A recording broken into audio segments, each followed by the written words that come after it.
پیا رنگ کالا۔ کہتے ہیں کہ اوپر چڑھنے کے لیے توانائی اور طریقہ کی ضرورت ہوتی ہے، لیکن نیچے اترنے کے لیے صرف ارادے کی۔ نکاح کے لیے 2 گواہوں کی، مگر طلاق کے لیے 3 لفظوں کی۔ اسی طرح بنانے کے لیے 1000 بناؤ سنگار چاہیے، مگر بگاڑنے کے لیے صرف 2-4 تغافل کے چھینٹے ہی کافی ہوتے ہیں۔ کہنا یہ ہے کہ کوئی چیز مجھے اکسا رہی تھی کہ چبوترے پہ چڑھنا، مینارے سے ٹیک لگا کر بیٹھنا، نماز پڑھنا، اب تہہ خانے کی سیڑھیوں کے دہانے پہ کھڑا ہونا، آگے بڑھوں یا پیچھے چلا جاؤں، وہی تجسس کے نیچے کیا ہے، سائے کہاں گئے، چوہا کہاں سے آیا۔ جس طرح موٹر یا مشین پہ لوڈ بڑھ جائے یا گندم پیسنے والی چکی میں دانوں کا گالا زیادہ پڑ جائے تو رفتار ذرا دھیمی اور آواز قدرے بھاری ہو جاتی ہے۔ اسی طرح میرے ساتھ بھی جب کوئی غیر معمولی حرکت، برکت، واقعہ، مسئلہ، سلسلہ درپیش آنے والا ہوتا ہے تو اندر کی چکی پہ لوڈ پڑ جاتا ہے۔ میری 6 کی 6 حصیں الرٹ ہو جاتی ہیں، اسی 6 کا آدھا 3، یعنی تیسرے کلمے کے ورد کی آہنگ کی رفتار تیز ہو جاتی ہے۔ دل و دماغ، در و مشینری پہ ایسا بوجھ پڑ جاتا ہے کہ لا محالہ میرے منہ سے اس چڑیا کی طرح جس نے کوے کے ساتھ مل کر ساجے میں کھچڑی پکائی تھی اور بھوک کے ہاتھوں ساری کھچڑی خود ہی ہڑپ کر لی، کوے نے غصے میں آ کر اس کی دم کو گرم گرم چمٹے سے داغ دیا تھا اور وہ چین چین کرتی ٹاپتی پھری تھی۔ ایسے مواقع پہ میرے منہ سے بھی خود بخود چی چی، چاچا، چاچی نکل جاتا ہے۔ پھر جیسے میں بختر بند سا ہو جاتا ہوں، پھر ایسے موقعوں پہ مجھے ہمیشہ اپنے بابا جی کا فرمان یاد آ جاتا ہے کہ میرے سیاہ پوش کالے شاہ کالے بچوں پہ سے بے امر اللہ ظلمت و طاغوت کی نحوست و نجاست، بد نگاہی، فسون طلسم کی بہمیت اور اذیت ساکت اور ساقط کر دی گئی ہے۔ جس طرح کالے رنگ سے مل کر ہر رنگ کالا ہو جاتا ہے اور اپنے نمود و وجود، جودت و جمال اور اصل ذات کو رات کی سی سیاہی میں ضم کر دینے پہ مجبور ہو جاتا ہے، اسی طرح بد نگاہ، بد خیالی، بد ذات، بد فطرت، بد کوش و بد روح سیاہ پوش سے ٹکرا کر پارا پارا ہو جاتے ہیں۔ کالا رنگ کالے علم اور کالی زبان سے محفوظ رکھتا ہے۔ یہ میرے مولا علی رضی اللہ تعالی عنہ کا رنگ، یہ قرآن اور وارث قرآن کا رنگ، یہ کعبہ اور مولود کعبہ کا رنگ، یہ میرے آقا صلی اللہ علیہ وآلہ وسلم کی کملی اور زلفوں کا رنگ، کرب و بلا اور یہ کوفہ و شام کے فضا کا رنگ، مکہ میں حجر اسود کا رنگ، یہ مدینہ میں حجاب روضہ اشرف کا رنگ، عصائے موسیٰ علیہ السلام کا رنگ، یہ عبائے عیسیٰ علیہ السلام کا رنگ، خیمہ عباس کے علم کا رنگ، یہ لیلۃ القدر کا رنگ، یہ ساعت مکہ بدر کا رنگ، یہ وہ رنگ کہ ہزاروں کو سینے سے لگائے اپنا سا کر لے، اسے کوئی پاس نہ بٹھائے کہ وہ بدرنگا کہلائے، کوئی اسے یاس و حزن کہے، کوئی ماتم و شامت سمجھے، کوئی کچھ بھی کہے، میں تو صرف ایک ہی بات جانتا ہوں، سکھی ری دیکھو ری پیا رنگ کالا، اپنے رنگ میں موہ رنگ ڈالا، سکھی ری دیکھو ری پیا رنگ کالا۔ ہم نے بابا جی کو کبھی سرخ، سفید یا سبز مرچ استعمال کرتے نہیں دیکھا تھا۔ ایک صبح ان کے مزاج اور طبیعت میں کچھ بشاشت سی محسوس ہوئی۔ ہم بچہ لوگ ایسے مواقع کی جستجو میں رہتے تھے کہ کب طبیعت اور مزاج میں شگفتگی در آئے اور ہم پہلے سے سوچے ہوئے سوالات دریافت کریں۔ میں نے ہمت کر کے پوچھ ہی لیا، بابا جی اجازت ہو تو ہم لوگ بھی سرخ اور ہری مرچوں سے پرہیز کیا کریں اور سیاہ مرچ شروع کریں۔ ارشاد ہوا، بھائی آپ لوگ اگر سرخ مرچ پسند کرتے ہیں تو کھانے میں کوئی حرج نہیں، میں تو سیاہ مرچ صرف اس لیے استعمال کرتا ہوں کہ اس کا رنگ کالا اور مزاج معتدل ہوتا ہے۔ پھر مسکراتے ہوئے مزید فرمایا، میں نے ایک چینی کہاوت سن رکھی ہے کہ خوبصورت عورت اور سرخ مرچ دونوں سے ہوشیار رہنا چاہیے۔ فرمانے لگے، کالی مرچ، کالا نمک، کالا گڑ، کالے چنے، کالا زیتون، کالی کلونجی، کالا گلاب اور مشکی گھوڑا مجھے بھلے لگتے ہیں۔ کالے رنگ سے نسبت خاص رکھنے والے کے لیے روحانی اور باطنی علوم و اسرار جاننے سیکھنے کے لیے آسانیاں پیدا ہو جاتی ہیں۔ سیاہ رنگ کا لباس پہننے والا شیطان کی دست برد سے بچا رہتا ہے۔ اس میں عجز و انکساری، خاکساری اور درویشانہ خو خصلت پیدا ہونا شروع ہو جاتی ہے۔ انسان تو انسان، چرند پرند چوپائے اور حشرات الارض تک احترام، عزت اور حفاظت کرتے ہیں۔ سیاہ لباس پہننے والا اللہ کے خوف کو محسوس کرتا ہے، عبادت اور ریاضت کی جانب رغبت حاصل کرتا ہے۔ یہ رنگ اسے اپنی خواہشات اور سفلی جذبات و خیالات کو کنٹرول کرنے میں ممد و معاون ثابت ہوتا ہے۔ لیکن اس رنگ کے کچھ مضرات بھی ہیں۔ قدرت نے اگر اس کے نقیص پیدا نہ کیے ہوتے تو ہر ہما شما اسے اپنا لیتا۔ آپ نے سنا دیکھا ہوگا کہ بہت سے گھرانوں میں خاندان کے بڑے بزرگوں کی جانب سے کالا رنگ پہننے کی اجازت نہیں ہوتی۔ کچھ لوگ اسے صرف اہل تشیع کا مخصوص رنگ سمجھ کر محض ضد اور جاہلیت کی بنا پہ اس سے کھد کھاتے ہیں۔ ویسے بلا سوچے سمجھے ہر کسی کو ایسے اپنانا بھی نہیں چاہیے تاکہ کوئی صاحب انگ رنگ اس رنگ کو اختیار کی اجازت نہ دے۔ ویسے شوقیہ طور پر پہننا اور بات ہے۔ بات رنگوں کی طرح پھیلتی پھیلتی اور ایک رنگ سے دوسرے رنگوں میں جذب ہوتے ہوتے کہاں سے کہاں تک دراز ہو گئی۔ واپس وہیں چلتے ہیں جہاں سیڑھیوں سے اتر کر پراسرار سائے کہیں گم ہو گئے تھے۔ میں نیچے اترتی ہوئی شکستہ سیڑھیوں کے دہانے پہ گم و گو سی حالت میں کھڑا تھا۔ شاید مجھے پیچھے سے کسی شریر سے جھونکے نے ہلکا سا آگے کی جانب دھکیلا تھا کہ بلا ارادہ میرا ایک پاؤں نیچے سیڑھی پہ جا پڑا۔ میں نے پیچھے مڑ کر دیکھا تو میرے خدا، میری تو آنکھیں ابل کر باہر آ گئیں۔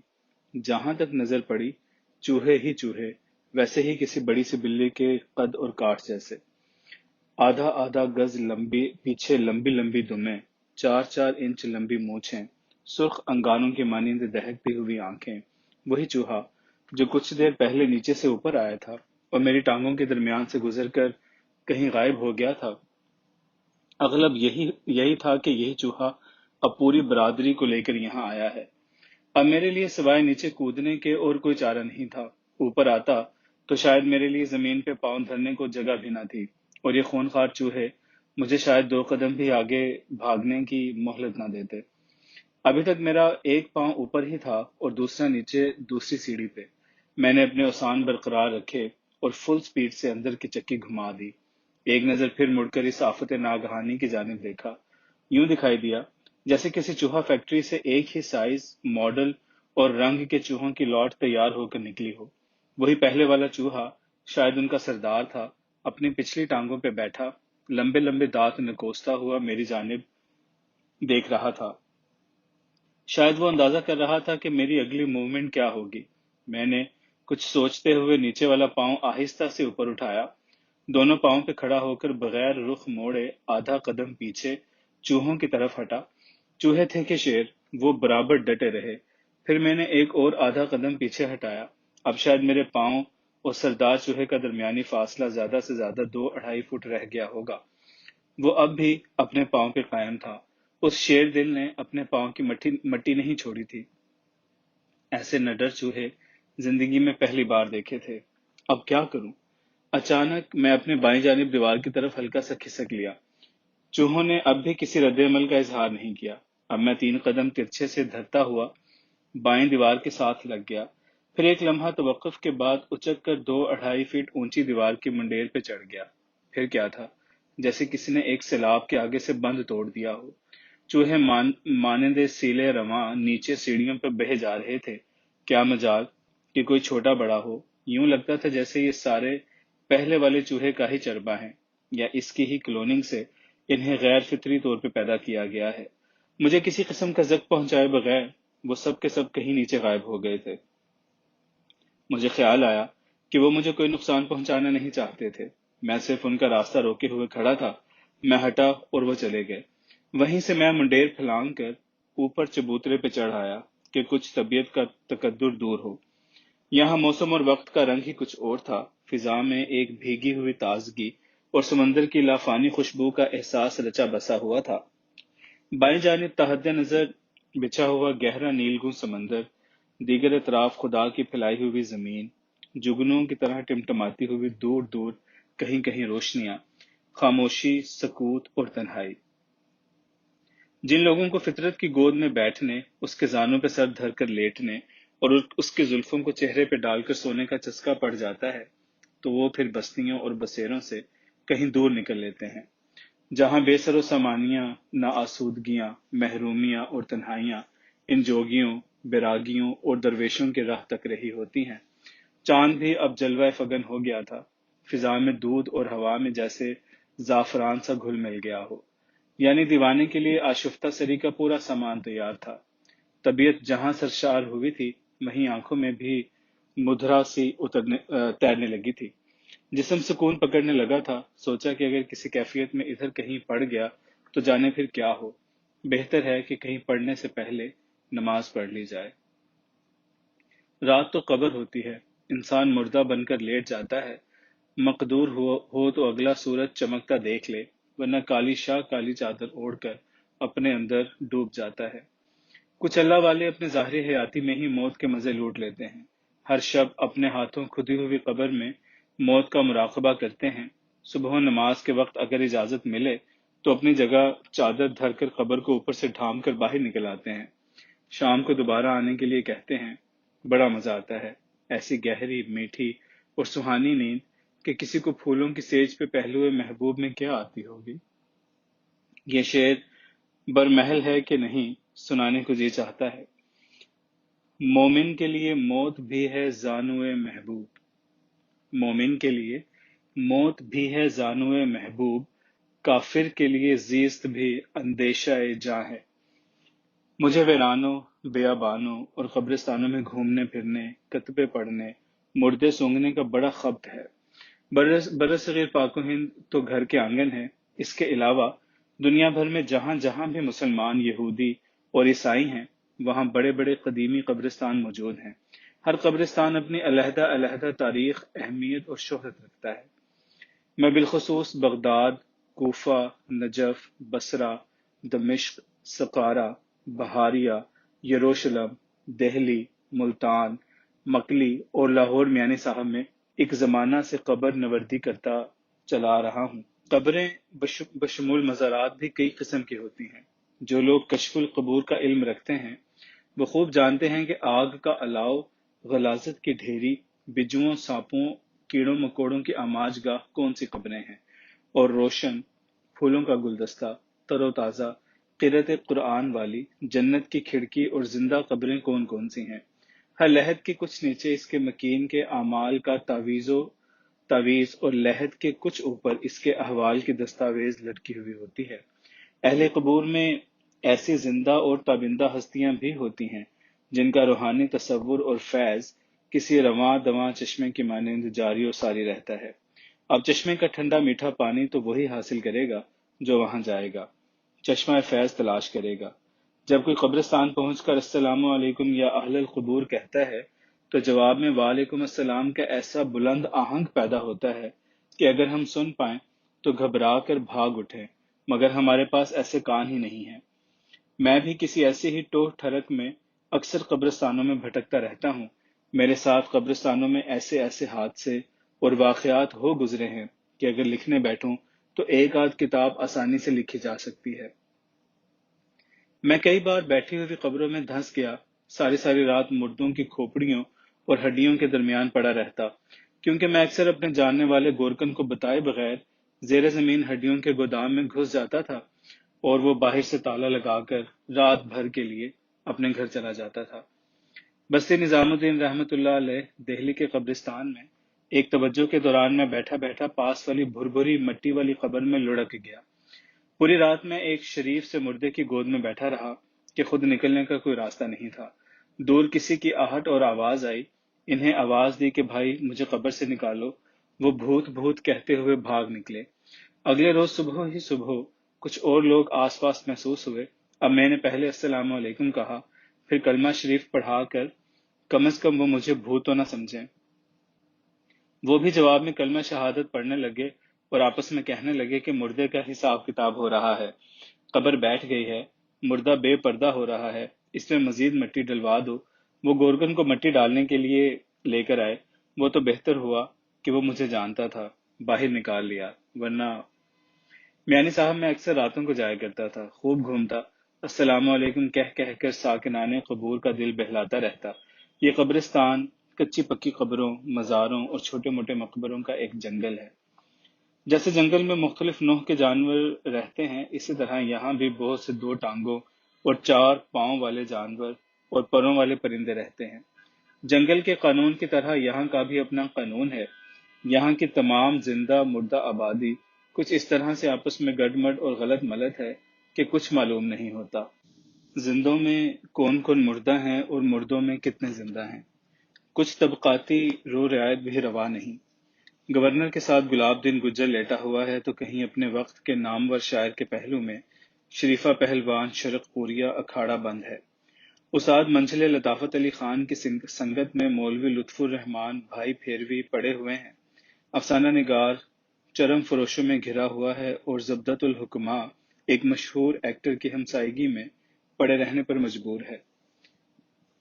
یہ بھی ہو سکتا ہے کہ پیر صاحب کے مزار کے ساتھ والی قبروں میں مردوں کے بجائے کلاشن کوفیں، گرنیڈ اور منشیات ہوں۔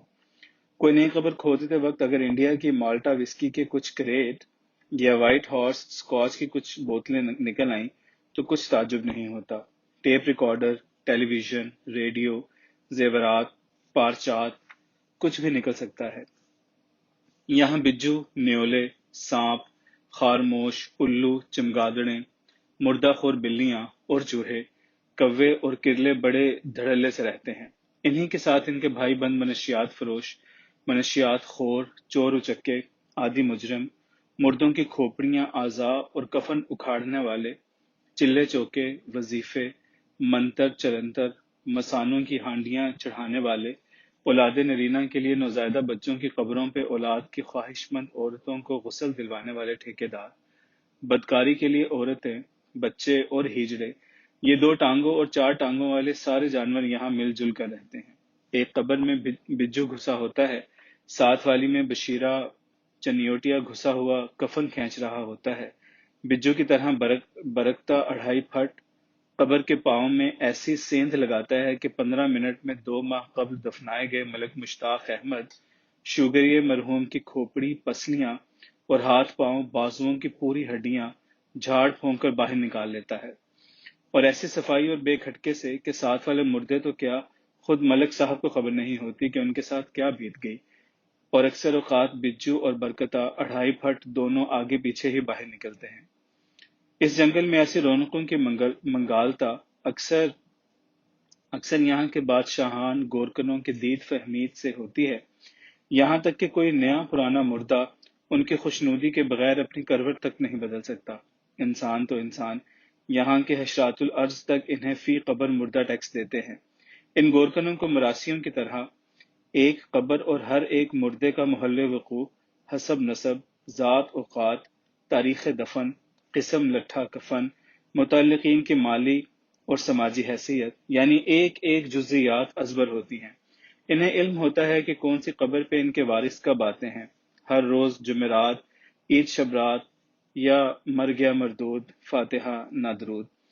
اگر تو کسی قبر پہ روزانہ حاضری ہے، پھول پتی دیا بتی جلانے چڑھانے کوئی آتا ہے، گھاس پھوس روڑا کنکر اٹھانے، صفائی ستھرائی اور لوٹا پانی کے لیے گورکن کی خدمات بامعاوضہ حاصل کرتا ہے تو ٹھیک، وہ قبر وفاداری بشرط استواری تک وجود میں رہتی ہے، اور اگر ایسا نہیں، ابا کو دفنانے کے بعد بیٹوں کو کاروبار اور بیوی بچوں سے فرصت ہی نہیں ملی، تو اس قبر پہ سرخ کراس کا نشان لگا دیا جاتا ہے، 2-4 مہینے اور دیکھا جاتا ہے، اس قبر پہ حاضری کا پورا ریکارڈ رکھا جاتا ہے۔ جب وارثوں کی بے حسی اور عدم دلچسپی کی مکمل کلیئرنس مل جاتی ہے تو پھر قبر کے ملبے کی بولی لگ جاتی ہے، کھوپڑیوں ہڈیوں کا ٹھیکیدار اپنا ملبہ نکلوا کر لے جاتا ہے، جبکہ اس سے پہلے کفن اتار اپنی کارروائی ڈال گئے ہوتے ہیں۔ پھر قبر کی جڑوں میں پانی ڈالا جاتا ہے، آہستہ آہستہ اوپر کی ڈھیری کی مٹی ہلکی کی جاتی ہے، پھر مزید اوپر کھلے پانی کا وطر دیا جاتا ہے۔ اب آہستہ آہستہ قبر اندر کو دھنسنے لگتی ہے۔ اگر اس دوران کوئی وارث آ گیا تو بارشوں کا کہہ کر اس سے مٹی کے مد میں 500-700 روپے جھاڑ لیے جاتے ہیں، اور 3 مہینے بعد پھر وہی سلسلہ دہرا دیا جاتا ہے۔ ایسے ریڈ نشان والی قبر کی بکنگ ایڈوانس ہی ہو چکی ہوتی ہے، بلکہ گورکن نے اندر ہی اندر بیانہ تک پکڑ لیا ہوتا ہے۔ نیا مردہ نئی قبر بننے کے بعد اگر کوئی پہلی قبر کا وارث وارد ہو جاتا ہے تو وہ ہمیشہ والی رٹی رٹائی بات کہ موتیاں والے ہو، آپ نے تو سنا ہوگا کہ ایک ایک قبر سے قیامت کے دن 70 مردے اٹھیں گے۔ اگر ایک قبر میں ایک مردہ ہمیشہ کے لیے لیٹا رہے تو باقی مرنے والے کہاں جائیں گے؟ یہ آپ کے والد صاحب والی قبر میں 11 مردے تو میں اپنے ہاتھوں سے پہلے ہی ڈال اور نکال چکا ہوں جناب، آپ کے والد صاحب کی یہ قبر بھی اسی دن زبردستی خالی کرائی تھی۔ آپ لوگ جنازگاہ میں جنازہ پڑھ رہے تھے اور ہم اس قبر سے حاجی اللہ جوایا توڑی ونڈے والے کی ہڈیاں بوری میں ڈال رہے تھے۔ سرکار، سینکڑوں مردے روزانہ آتے ہیں، ہم کسی کو واپس نہیں بھیجتے۔ قبرستان تو ہر کسی کو اپنی ٹڈ میں چھپا لیتا ہے۔ جب مٹی سے مٹی مل جاتی ہے تو لیا ہوا ادھار واپس دے دیا جاتا ہے۔